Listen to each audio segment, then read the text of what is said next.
नमो अरिहन्ताणं नमो सिद्धाणं नमो आर्याणं नमो अध्यायाणं नमो लोये सौसाहुणं मङ्गलं भगवान् वीरो मङ्गलं गौतमो गणे मङ्गलं कुन्दकुन्दार्यो जैनधर्मोऽस्तु मङ्गलम् सर्वमङ्गलमाङ्गल्यं सर्वकल्याणकारकं प्रधानं सर्वधर्माणां जैनं जयतु शासनं जैनं जयतु शासनं सर्वव्यापक चिद्रूप स्वरूपाय परात्मने सोपलब्धि प्रसिद्धाय ज्ञानानंदात्मने नमः।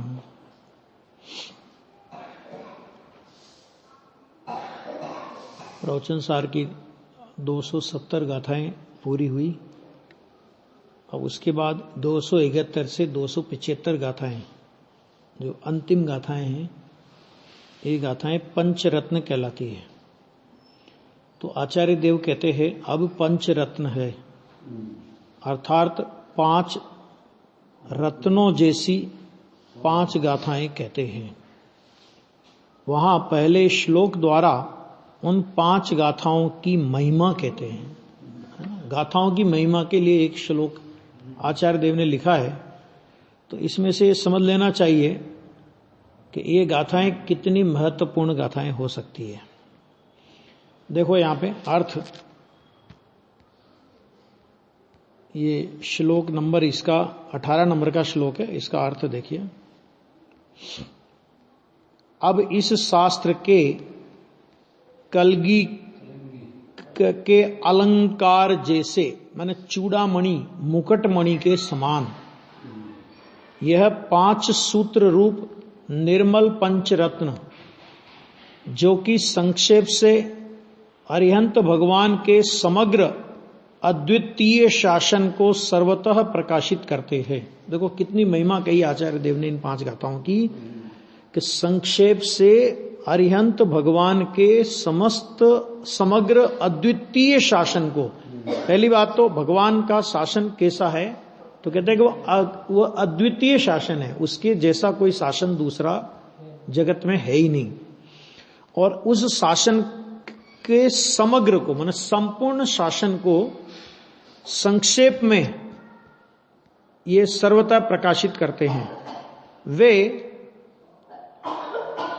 विलक्षण पंथ वाली, विलक्षण माने भिन्न भिन्न, यानी संसार और मोक्ष की स्थिति भिन्न भिन्न पंथ वाली है, अर्थात संसार और मोक्ष का मार्ग अलग अलग है। तो ऐसे संसार और मोक्ष की जो विलक्षण पंथ वाली, यानी संसार मोक्ष की स्थिति को जगत के समक्ष प्रकट करते हुए जयवंत वर्तो, है ना, ये आचार्य देव ने ये पहले इस 5 गाथाओं को लिखने के पहले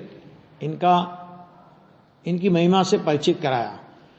अब सबसे पहले अब संसार तत्व को प्रकट करते हैं, माने ये कहते हैं कि कौन संसार तत्व है। अब देखो ये बहुत जोरदार गाथा है ये भी। जे अज धागहि दत्था एदे तच्चत्तिनिच्चिदा समये अच्छन्त फल समिद्धम भमन्ति ते तो परम कालम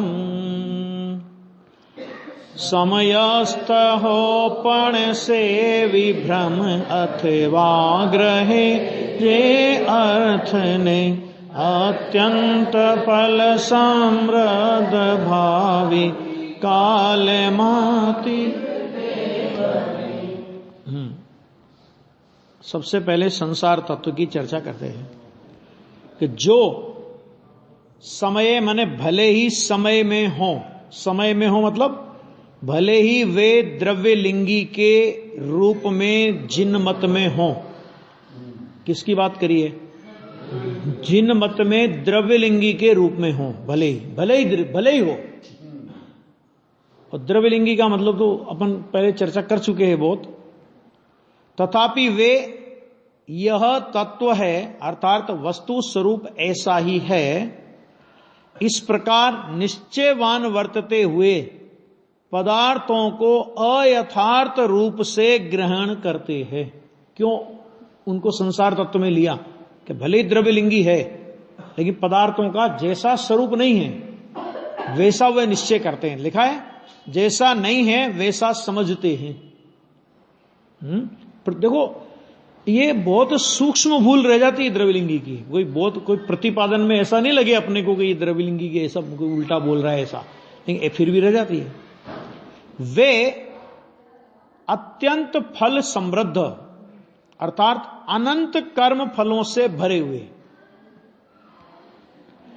ऐसे अब से आगामी काल में परिभ्रमण करेंगे। एक कितनी बड़ी बात कही गुरुदेव श्री ने भी प्रवचन में फरमाया था।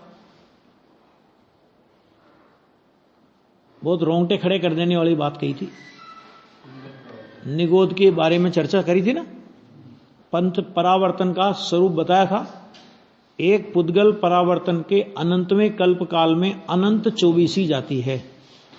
ये बताया था उन्होंने। एक पुद्गल परावर्तन के अनंतवें भाग में अनंत 24 और एक 24 का काल होता है 10 कोड़ा कोड़ी और 2 24 का काल होता है 20 कोड़ा कोड़ी। यानी 20 कल्प काल को लोगे तो 20 कोड़ा कोड़ी और एक 24 का काल लोगे तो 10 कोड़ा कोड़ी।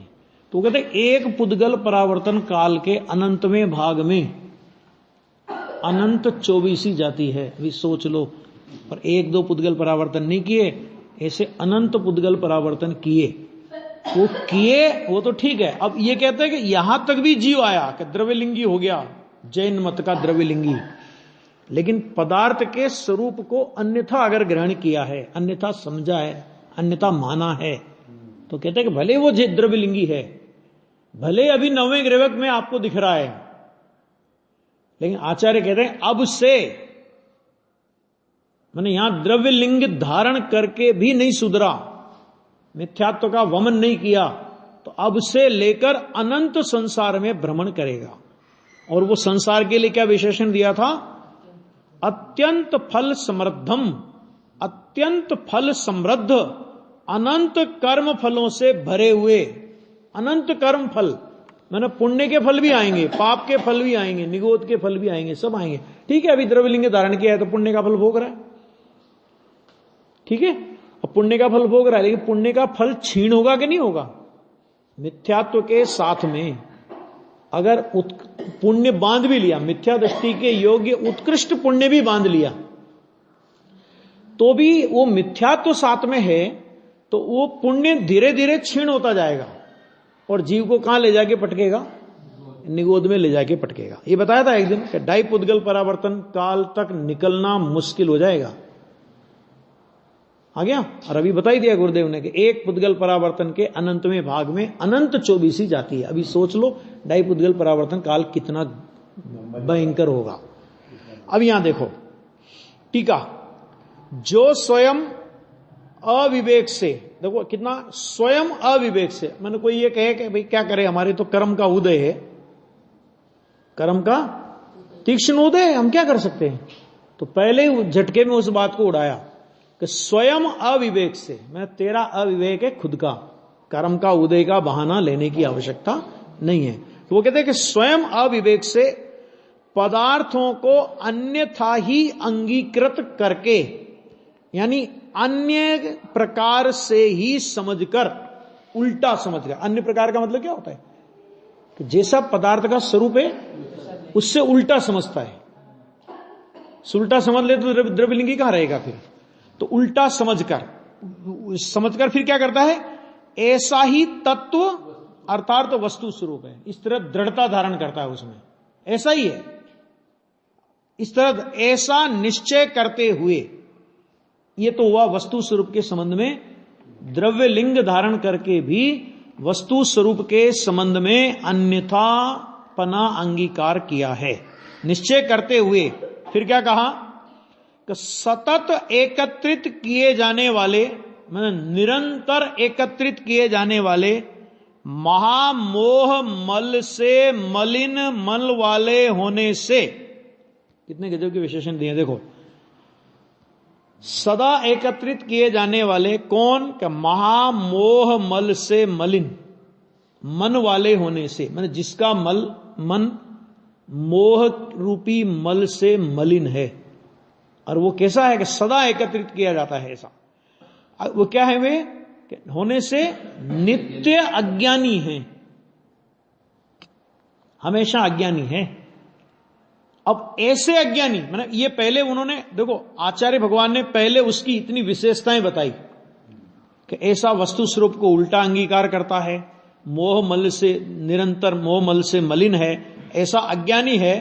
वे भले ही समय में, समय का अर्थ एक होता है मत, समय का एक अर्थ क्या होता है, मत भी होता है ना, तो जैन मत, तो समय में माने द्रव्य लिंगी रूप में जिन मार्ग में स्थापित हों, स्थित हों, भले ही वो बाहर से उन्होंने क्या कर रखा है कि द्रव्यलिंग धारण किया हुआ है, निरतिचार द्रव्यलिंग धारण किया हुआ है, उसकी बात है यहां पे। जो द्रव्यलिंगी की कोटि में भी नहीं आते उनकी तो बात ही नहीं है। तो स्थित द्रव्यलिंगी के रूप में स्थित हों, तथापि परमार्थ श्रामण्य को प्राप्त न होने से वास्तविक मुनिपना क्या है कि तीन कषाय चौकड़ी के अभाव की शुद्धि, स्वरूप का श्रद्धान, स्वरूप का ज्ञान और अपने आत्म स्वरूप में लीनता यानी स्थिरता, कि वो नहीं करते तो परमार्थ श्रामण्य प्राप्त नहीं हुआ। बहिरंग वेश धारण किया, लेकिन परमार्थ श्रामण्य प्राप्त नहीं होने से वास्तव में श्रमणाभास वर्तते हुए, क्या वर्तते हुए, कि श्रमण नहीं होगा तो क्या होगा, कि श्रमणाभास है ना, जैसे श्रावक नहीं होगा तो श्राव का आभास, सम्य दृष्टि नहीं होगा तो सम्य दर्शनाभास, ऐसे सभी तरह के होते हैं। तो यहां पे क्या है, श्रमणाभास वर्तते हुए अनंत कर्म फल की उपभोग राशि से भयंकर, क्या शब्द का प्रयोग किया देखो, अनंत कर्म फल, अनंत काल तक भोगेगा, और क्या भोगेगा कि अनंत कर्म फल की उपभोग राशि, भोग राशि नहीं लिखा, उपभोग माना बारंबार बारंबार बारंबार बारंबार कर्म फल कर्म फल कर्म फल कर्म फल भोगेगा, यानी संसार की गतियों में परिभ्रमण करेगा, 4 गति 84 लाख योनियों में भटकेगा, उपभोग राशि से भयंकर, ऐसे अनंत काल तक अनंत भावांतर रूप परावर्तनों से अनवस्थित वर्ती वाले रहने से उनको संसार तत्व ही जानना। क्या कहा, अनवस्थित वृत्ति, देखो क्या कहते हैं यहां पे, अस्थिर माने मिथ्या दृष्टियों ने भले ही द्रव्यलिंग धारण किया हो, क्या धारण किया हो, द्रव्यलिंग धारण किया हो, तथापि उनके अनंत काल तक, पहले तो काल की अपेक्षा लिया कि अनंत काल तक, और अनंत भिन्न भिन्न भाव रूप से, आत्म स्वभाव का भाव तो किया नहीं, तो अनंत भिन्न भिन्न प्रकार के भाव रूप से, यानी भाव परावर्तन हो गया ना। देखो 5 परावर्तनों में सबसे कम समय लगता है द्रव्य परावर्तन में, लेकिन जो सबसे कम समय होता है वो भी अनंत काल होता है। आ गया ना, अभी बताया ना, अनंत एक पुद्गल परावर्तन के अनंत में भाग में अनंत 24 जाती है, तो एक पुद्गल परावर्तन का काल कितना होगा वो सोचो, तो अनंत पुद्गल अनंत काल होता है। क्षेत्र परावर्तन का काल पुद्गल परावर्तन से अनंत गुना होता है, काल परावर्तन का काल क्षेत्र परावर्तन से अनंत गुना होता है, भाव परावर्तन का काल काल परावर्तन से अनंत गुना होता है। मैंने अगले अपने द्रव्य से क्षेत्र का काल अनंत गुना, क्षेत्र परावर्तन से काल परावर्तन का काल अनंत गुना, काल परावर्तन से भव परावर्तन का काल अनंत गुना, और भव परावर्तन से अनंत गुना काल भाव परावर्तन का होता है। और ये भाव परावर्तन सबसे अधिक काल वाला है। एक भाव परावर्तन में कितने द्रव्य परावर्तन निकल जाते हैं, कैलकुलेशन लगाओगे ना, अगर एक भाव परावर्तन पूरा करता है जीव, उतने में द्रव्य परावर्तन तो कितने ही निकल जाते हैं, ऐसा है। तो वो ये कह रहे भिन्न भिन्न भाव रूप से, यानी भावांतर रूप से, अलग अलग प्रकार के मिथ्या दृष्टि के योग, अलग अलग प्रकार के भाव, कभी अशुभ भाव, कभी शुभ भाव, कभी कैसे भाव, कभी कैसे भाव, लेकिन आत्म स्वभाव की सन्मुखता रूप भाव एक समय भी धारण नहीं होता। तो ऐसे कहते हैं कि भावांतर रूप से परावर्तन, परावर्तन माने बदलते रहना, बदलते रहना, बदलते रहना, बदलते रहना, ऐसा होने से, होते रहने से वे अस्थिर परिणति वाले रहेंगे। क्यों रहेंगे अस्थिर परिणति वाले? क्योंकि एक स्वभाव का अवलंबन नहीं। स्वभाव स्थिर परिणति कब होती है? कि जब स्थिर स्वभाव का अवलंबन लिया जाए तब। जिसने स्वभाव का अवलंबन ही नहीं लिया, और स्वभाव का अवलंबन नहीं लिया तो नियम से उसने किसका अवलंबन लिया है? कि पर का अवलंबन लिया है अथवा पर्याय का अवलंबन लिया है। पर का अवलंबन लिया है तो संयोग का अवलंबन लिया है, पर्याय का अवलंबन लिया है तो अनित्यता का अवलंबन लिया है। तो संयोग का अवलंबन, तो संयोग भी वियोग सहित है, संयोग का तो नियम से वियोग होने वाला है, और पर्याय का नियम से अगले समय में परिवर्तन हो जाने वाला है। संयोग का नियम से वियोग और पर्याय का नियम से परिवर्तन। और उस अज्ञानी ने किसका अवलंबन लिया? कि स्वभाव का अवलंबन नहीं लिया, तो या तो संयोग का अवलंबन लिया है या तो पर्याय का अवलंबन लिया है। सच में तो दोनों का अवलंबन लिया है ना? तो उसकी परिणति कभी भी स्थिर नहीं रहेगी, क्योंकि स्थिरता स्थिर स्वभाव के अवलंबन से आती है परिणति में। भले ही वो स्थिर परिणति भी उत्पाद वे रूप तो है, लेकिन स्थिर परिणति क्यों कहा उसे? कि स्वभाव के सन्मुख की धारा जो परिणति में चालू हुई, वो स्वभाव की सन्मुखता की धारा अनंत काल तक चलती है। इस अपेक्षा से परिणति बदलती होने पर भी उसे स्थिर परिणति कहा। तो वैसी परिणति उस द्रव्यलिंगी को प्रकट नहीं होगी। यानी कहने का मतलब क्या? कि जब जैन शासन में द्रव्यलिंगी की ये पोजीशन है, तो बाकी के मिथ्या दृष्टियों की गणना करने की कोई आवश्यकता बचती है? माने क्या होता है कि संसारियों का नेता कौन? जैसे क्या है कि जैसे मनुष्य गति का चक्रवर्ती कौन? इंद्र कौन? कि चक्रवर्ती है, आगे कि नहीं आ गया? इसी तरह संसारियों का राजा कौन? तो उन्होंने कहा कि द्रव्यलिंगी नेता है वो। तो ये संसार तत्व, इसलिए उसे कहा वो संसार तत्व है। ठीक है।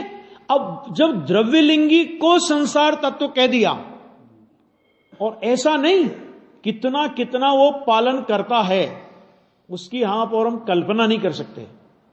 अभी बताता हूं मोक्षमा प्रकाशक में कितना कितना पालन करता है। उसके बाद भी स्वभाव की श्रद्धा ज्ञान और अनुभूति नहीं होने से परमार्थ भावलिंग नहीं हुआ, परमार्थ श्रवणपना नहीं हुआ।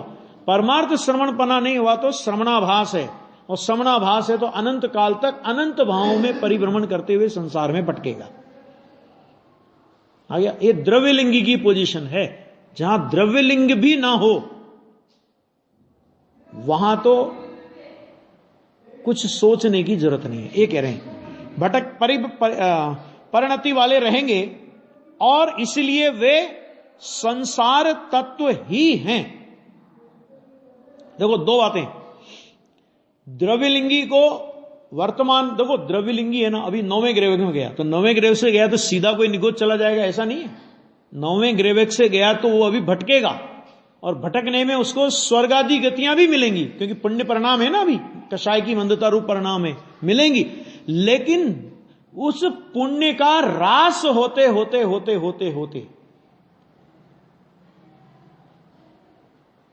2000 सागर की त्रस पर्याय की स्थिति पूरी करके, अथवा उससे पहले भी अगर कोई पुण्य बच भी गया होगा तो वो पुण्य पाप रूप संक्रमित कर जाएगा और उसे निगोद ले जाएगा। ऐसा शास्त्र में आता है। मिथ्या दृष्टि को पुण्य का बंध 15 कोड़ा कोड़ी सागर का होता है, स्थिति 15 कोड़ा कोड़ी सागर की, अनुभाग बहुत अल्प। ज्ञानी को स्थिति कम और अनुभाग अधिक, मतलब फलदान शक्ति तो अधिक मिलेगी लेकिन स्थिति कम रहेगी। क्यों रहेगी स्थिति कम? क्योंकि ज्ञानी को अनंत काल संसार में रहना ही नहीं। अब वो 15 कोड़ा कोड़ी सागर का पुण्य बांधा, भोगेगा कहां? त्रस पर्याय की स्थिति तो मात्र 2000 सागर की है। त्रस पर्याय की स्थिति कितनी? 2000 सागर की है, उससे ज्यादा तो है नहीं। और उसके बाद नियम से एक इंद्रिय में जाना है। मोक्ष नहीं गया तो नियम से एक इंद्रिय में जाना है। तो वो जो 2000 सागर की स्थिति और 15 कोड़ा कोड़ी सागर का पुण्य बांधा, तो त्रस पर्याय में जितना भोगा, क्योंकि त्रस पर्याय में भी पुण्य प्रकृति का उदय होता है, तब त्रस पर्याय मिलती है, तो जितना भोगा तो उतना भोग लिया, और बाकी का जो प्लस पुण्य रहा, तो वो त्रस पर्याय का काल पूरा होने पर वो सारा पुण्य, वो सारी पुण्य प्रकृतियां पाप प्रकृति रूप संक्रमित हो जाएगी और जीव निगोद चला जाएगा। क्योंकि निगोद और सिद्ध दशा दो ऐसी दशा है जहां पुण्य का उदय अथवा पुण्य का फल लेकर नहीं जाया जा सकता। तो पुण्य की प्रकृतियों का अभाव सिद्धों को भी होता है और पुण्य की प्रकृतियों का अभाव निगोदिया को भी होता है। अज्ञानी को पुण्य प्रकृतियों का अभाव निगोद जाने के लिए होता है और ज्ञानियों को पुण्य प्रकृतियों का अभाव सिद्ध दशा में जाने के लिए होता है। अभी अपने को कौन सी प्रकृति का, अपने पुण्य प्रकृति का अभाव किसके लिए करना, वो अपने को नक्की करना रहता है। तो ये आ गया भैया। श्रवणाभास वर्तते हुए अनंत कर्म फल की उपभोग राशि से भयंकर, ये भयंकर शब्द डाला, तो भयंकर शब्द डाला तो किसके लिए भयंकर शब्द डालते हैं? निगोद शामिल नहीं होवे, एकेंद्रीपना शामिल नहीं होवे तो भयंकर संसार नहीं होता। क्योंकि एकेंद्रीपना शामिल होने पर ही अनंत कर्म फल की उपभोग राशि से भयंकर, ऐसे अनंत काल तक, क्योंकि अनंत काल लिखा ना, तो त्रस पर्याय का काल कभी अनंत काल नहीं होता। आया, त्रस पर्याय का काल उसकी एक लिमिट है, इतने 2000 सागर, वो एक लिमिट है। अनंत काल लिखा एक बात, भयंकर लिखा, यह किस बात को सूचित कर रहा है? एक इंद्रिय में जाएगा और एक इंद्रिय में जाने के बाद वहां से निकलकर, अभी छड़ाला के प्रवचन में आ जाएगा, दुर्लभ लही ज्यों चिंता मणि, और वो भी कोई पंचेंद्रिय की बात नहीं की उनने, लट पिपील अली आदि शरीर धर धर मरे सही बहु पीर, दुर्लभ लही जो चिंतामणि त्यों पर्याय लही त्रस तणी। और त्रस पर्याय में भी किसकी बात की पंडित जी ने? लट, दो इंद्रिय भी हो गया ना, तो कहते तेरे हाथ में चिंतामणि प्राप्त हो गया। क्यों चिंतामणि प्राप्त हो गया? नित्य निगोद में गुरुदेव बता रहे थे अभी कि तीनों काल के सिद्ध, उनकी गणना और निगोदिया जीव के एक शरीर में पाए जाने वाले जीवों की संख्या तीनों काल के सिद्धों से हमेशा अनंत गुणी अधिक रहेगी, एक निगोद शरीर की संख्या।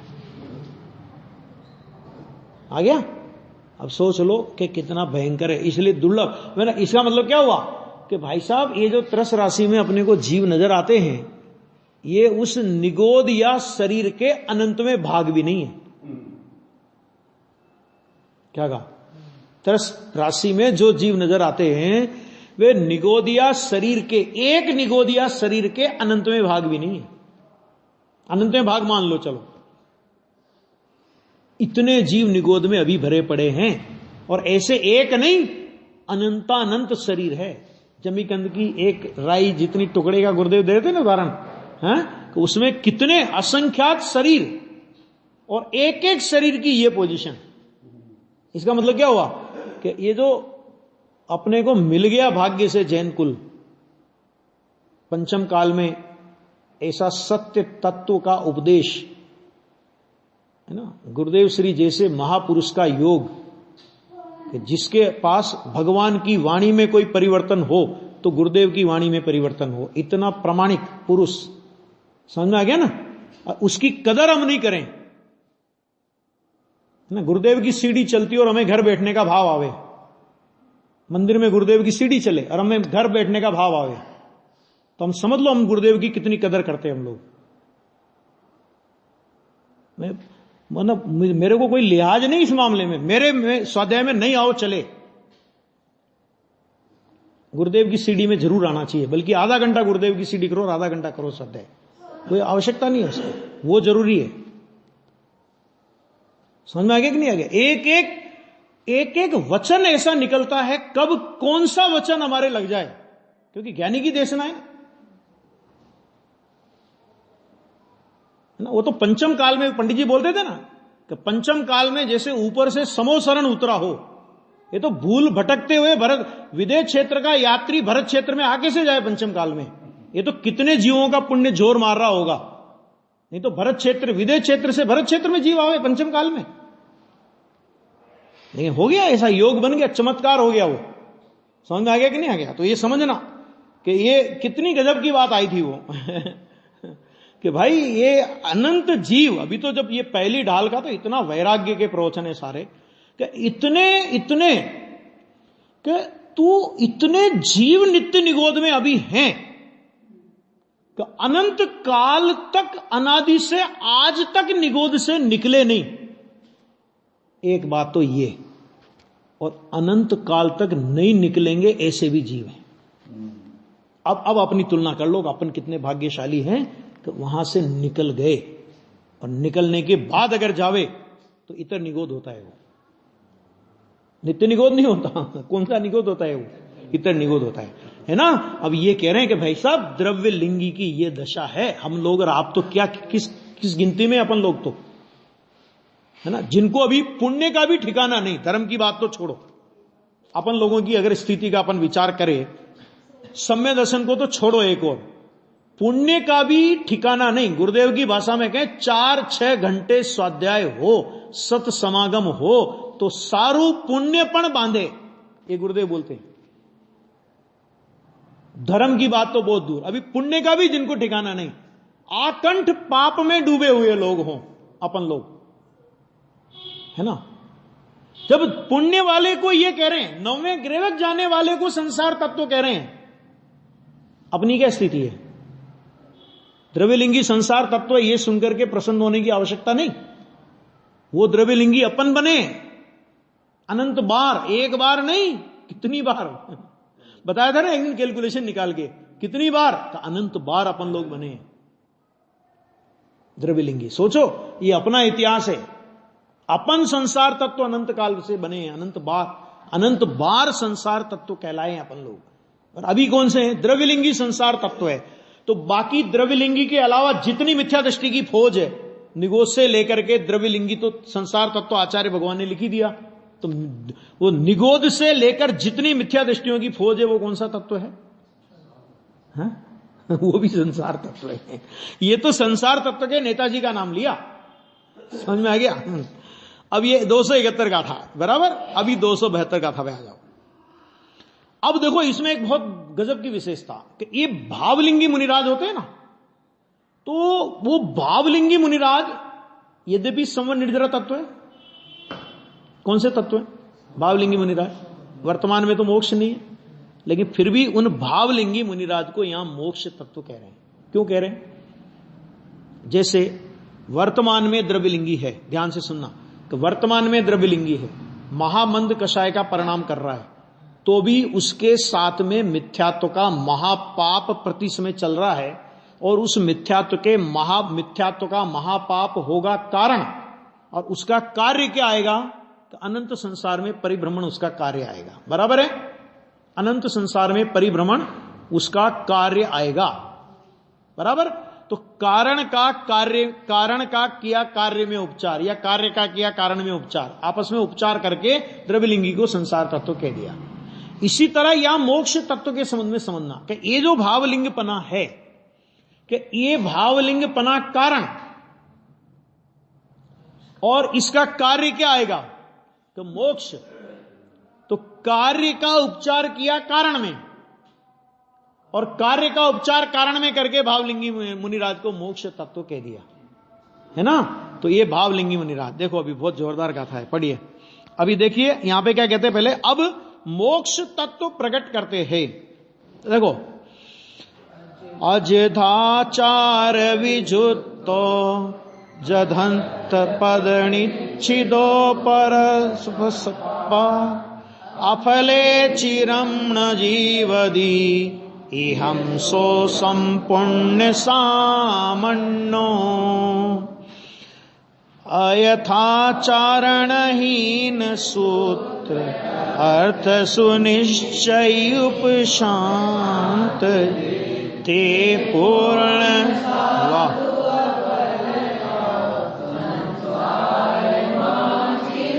बहुत जोरदार।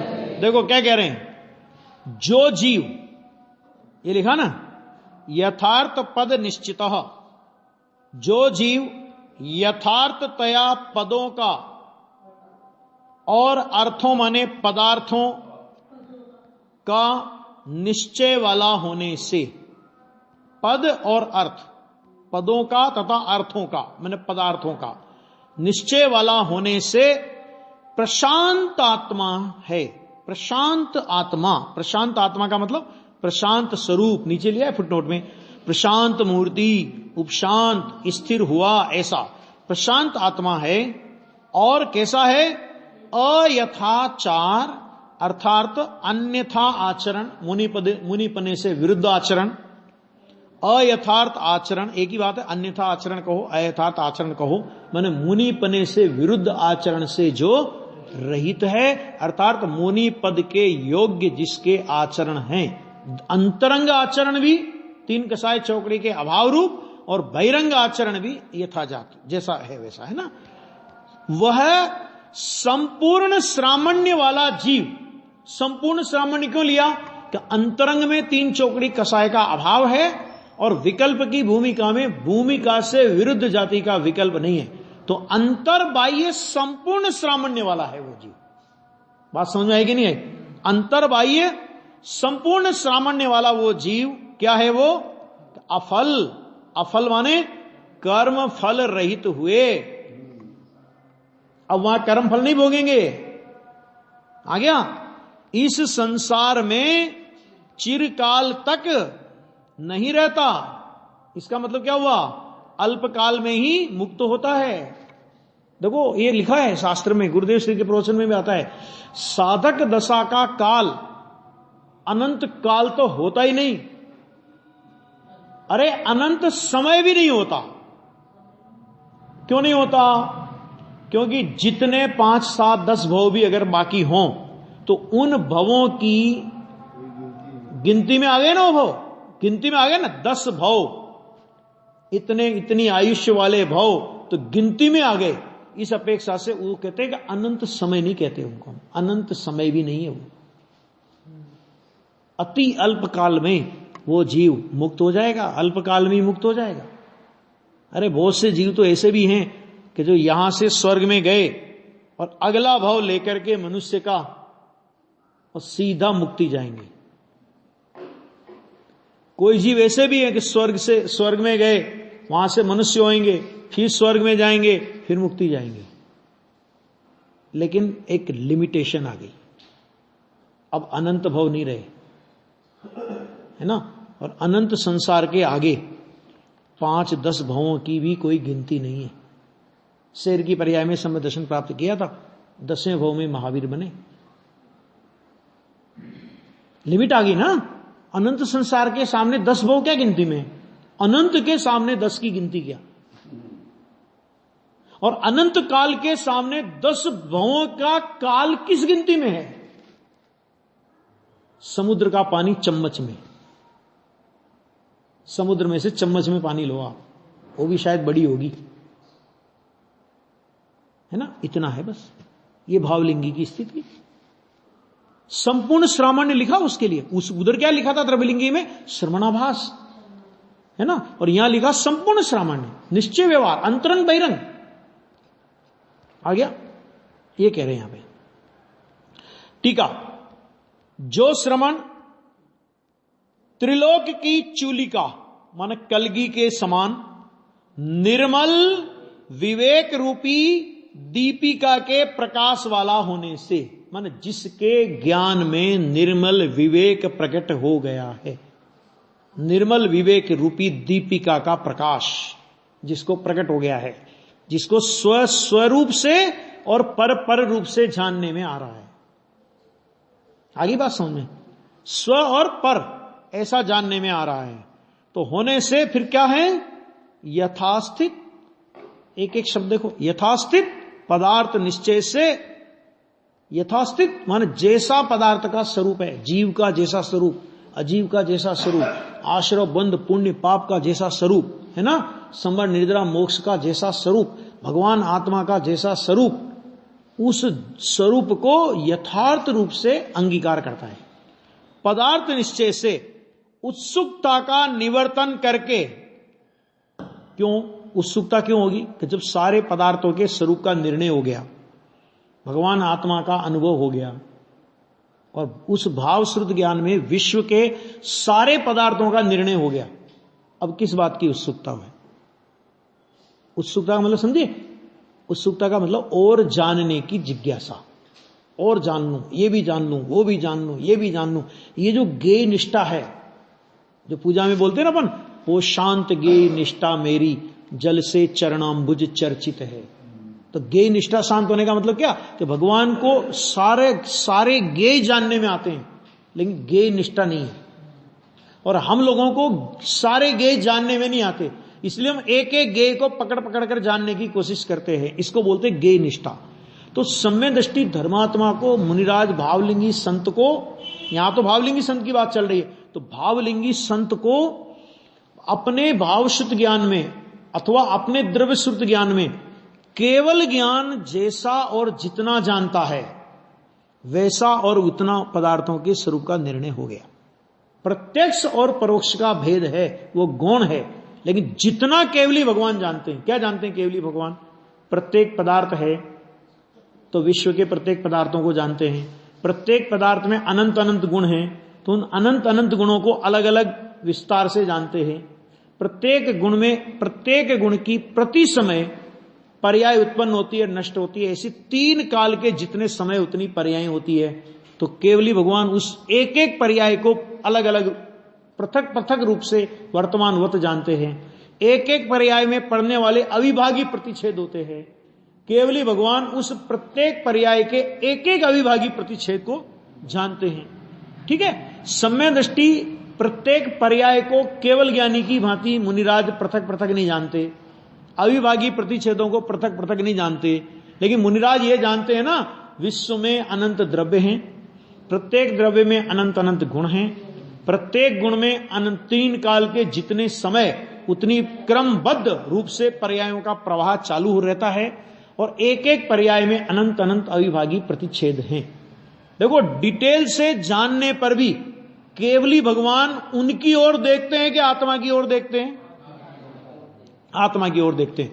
और ये मुनिराज केवली भगवान की भांति भले ही पृथक पृथक नहीं जाने, लेकिन जितना केवली जानते हैं उतना जानते हैं, है ना।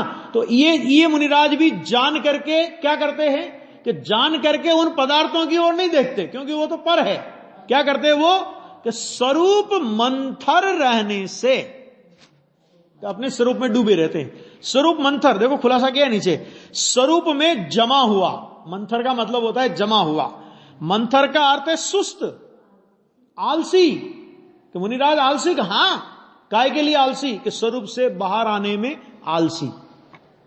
मुनिराज स्वरूप से बाहर आने में आलसी हैं। मुनिराज सुस्त हैं, कहां सुस्त हैं? कैसे सुस्त हैं? कि स्वरूप से बाहर आने में सुस्त हैं। जैसे अपन क्या होता है, अपन भी सुस्त होता है कि नहीं? कैसे? कि सर्दी का मौसम है, रजाई से बाहर आने में सुस्त। ऐसे मुनिराज भी अपने स्वरूप की इतनी गर्मी उनको रहती है, बाहर में सर्दी है, मुनिराज को स्वरूप के वैभव की इतनी गर्मी, जैसे 2-4-5 करोड़ रुपए आ जावे तो चाल ढाल बदल जाती कि नहीं बदल जाती है? कोई गरीब आदमी हो बेचारा, कभी पैसा नहीं देखा किसी ने, और फिर 5-7-10 लाख करोड़ की एकदम इनकम हो जाए वे, तो चाल ढाल बोल चाल सब बदलता है कि नहीं बदलता? वो काय की गर्मी है? कि नोटों की गर्मी। समझ में आ गया? इसी तरह मुनिराजों को भी स्वरूप की गर्मी रहती है। भाई साहब क्या बात कर रहे हो आप, इतने अनंत वैभव का स्वामी मैं, ऐसे स्वरूप की गर्मी। तो इतनी गर्मी स्वरूप की रहती कि स्वरूप से बाहर आना ही नहीं चाहते। ये गर्मी की, ये सर्दी की अपेक्षा गर्मी की बात की। और गर्मी का मौसम हो तो क्या कहेंगे पता है? कि बाहर में कितनी ही गर्मी हो, मुनिराज तो अपने चैतन्य के फव्वारे में आराम से शीतलता का वेदन करते हैं। कहने का मतलब क्या? कि मुनिराज स्वरूप से बाहर निकलने में सुस्त हैं, आलसी हैं, मंथर हैं, उस स्वरूप में जमे हुए हैं। यह श्रवण स्वरूप में तृप्त होने से मानो वह स्वरूप से बाहर निकलने को सुस्त या आलसी हो। जैसे कोई आदमी तृप्त हो गया तो फिर क्या करता है वो? तो बस कुछ नहीं, आराम करता है, हो गया, तृप्त हो गया। तो मुनिराज स्वरूप में इतने तृप्त है कि बाहर निकलने में सुस्त हो गए। भाई कोई आदमी तृप्त हो जाए, खूब भरपेट भोजन करे और तृप्त हो, गरिष्ठ भोजन करके तृप्त हो, तो फिर क्या होता है कि नींद आती कि नहीं आती? आती है ना। इसी तरह मुनिराज स्वरूप में इतने तृप्त कि वे स्वरूप में ऐसे डूब गए कि स्वरूप से बाहर आने के लिए वो सुस्त हो गए, आलसी हो गए। सुस्त या आलसी हो, इस प्रकार स्वरूप प्रशांति में, क्या कहा? स्वरूप प्रशांति में मग्न होकर रहा है, ऐसे वे हमारे मीतरागी संत होते हैं। स्वरूप मंत्र रहने से सतत कैसे हैं वे? उपशांतात्मा। अज्ञानी क्या था? अज्ञानी ज्वालामुखी था, है ना, वो शांत आत्मा नहीं था। और मुनिराज कैसे हो गए? उपशांत वर्तता हुआ।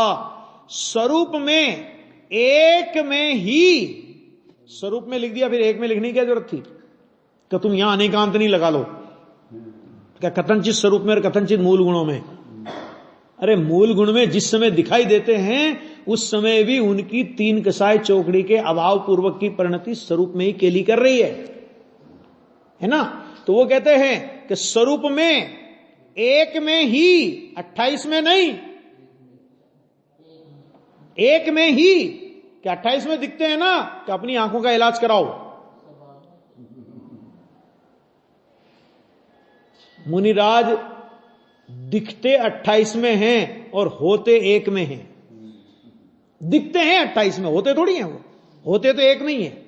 अपने स्वरूप को छोड़ करके 28 में ऐसे आ जावे, 28 में आ जावे, अपने एक स्वरूप को छोड़ करके 28 में आ जावे तो समणाभास हो जाएंगे। आता है, राग का विकल्प आया, ज्ञाता दृष्टा है उसके, नहीं जाए करने धरने वाले नहीं है। वो कह रहे यहां पे देखो, स्वरूप में एक में ही अभिमुख रूप से विचरण माने क्रीड़ा करते हुए होने से अयथाचार रहित वर्तता हुआ नित्य ज्ञानी हो गया। एक स्वरूप में आए ना, एक स्वरूप में आए तो अयथाचार रहित हो गए। क्यों? क्योंकि भाई साहब स्वरूप में आना ही यथार्थ आचरण है।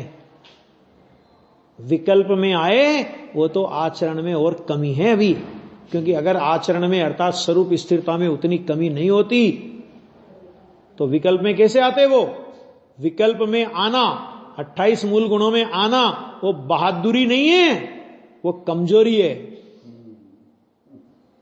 कोई आदमी हाथ में लकड़ी लेके चले तो बहादुर आदमी इसलिए चलता है ना वो, कि लकड़ी के बिना चल नहीं सकता, पैरों में ताकत कम है। वो ताकत की कमी की सूचना है, ना कि उसकी बहादुरी की सूचना है। अपन आंखों पे चश्मा लगाते हैं तो आंखों पे चश्मा लगाना क्या? अपनी तेज रोशनी की सूचना है ना। अच्छा दिख रहा है, क्या बताता है? कमजोरी है। इसी तरह विकल्प की भूमिका में आए ना, कमजोरी है। इसलिए मुनिराज कहते हैं हम तो एक में हैं, तुम 28 में हमें देखते हो तो हमारा अपमान करते हो, हम तो एक में हैं। और एक में होने से क्या हो गए? अयथाचार रहित वर्तता हुआ नित्य ज्ञानी हो। वे मुनिराज अयथा आचरण से रहित वर्तते हैं। क्यों? क्योंकि स्वरूप में जमावट वो एक ही मुनिराज का आचरण है। नियम सार की भाषा में कहें, एक आत्मा आवश्यक है, सट आवश्यक वो तो अनावश्यक है। लेकिन अनावश्यक किसके लिए? ध्यान देना, एक आत्मा जिसे आवश्यक बना लिया तो वो कहेगा सट आवश्यक अनावश्यक है। अब आत्मा भी आवश्यक नहीं होवे, सट आवश्यक भी अनावश्यक है, तो इतो भ्रष्ट ततो भ्रष्ट हो जाएगा। गुरुदेव ने बोध लिया है। अभी मैं पद्मनंदी पंचविंशिका पे गुरुदेव के प्रवचनों का काम चल रहा है, उसने बोध लिया उन्होंने कि देखो भाई, उपदेश ऊंचा चढ़ने को दिया जाता है और तू नीचा गिरेगा। कि आपने तो कह दिया सट आवश्यक अनावश्यक, इसलिए हमें सट आवश्यक का विकल्प ही नहीं आता। अच्छी बात है, बहुत अच्छी बात है। सट आवश्यक का विकल्प नहीं आता और 67 आवश्यक का विकल्प आता है ना, नहीं आया समझ में? सट आवश्यक का विकल्प तो नहीं आता, पर कितने आवश्यक का विकल्प आता है कि 67 आवश्यक का विकल्प आता है, कि इसलिए आवश्यक अनावश्यक कहा। करे एक आत्मा आवश्यक जिसे लगा, उसे सट आवश्यक भी बोझा लगता है, तब वो ज्ञानी कहता है कि सट आवश्यक अनावश्यक है। आ जावे तो मजबूरी मानता है, टिकना चाहता नहीं वहां पे। इसी तरह 28 मूल गुण, आचार्य कहते हैं हमारा तो एक ही मूल गुण है, वो क्या है कि मूल गुण, मूल भी वही और गुण भी वही, कि क्या कि स्वरूप में जम जाना, वही हमारा मूल है और वही हमारा गुण है। कि ये 28 तो मूल गुण रूप से उस एक गुण के कारण से इन 28 को गुण कहा जाता है। सच में तो ये 28 दोष हैं हमारे। अब जिन्हें मूल गुण भी दोष लगे वे हैं सच्चे संत। और फिर समझ लेना कि मूल गुण से विरुद्ध जाति की परिणति नहीं होती, लेकिन उन्हें आवश्यक नहीं मानते। हमारा आवश्यक तो एक आत्मा है ना। इस तरह वो ज्ञानी हो, इसी गाथा की आगे चर्चा और अभी करेंगे अपन।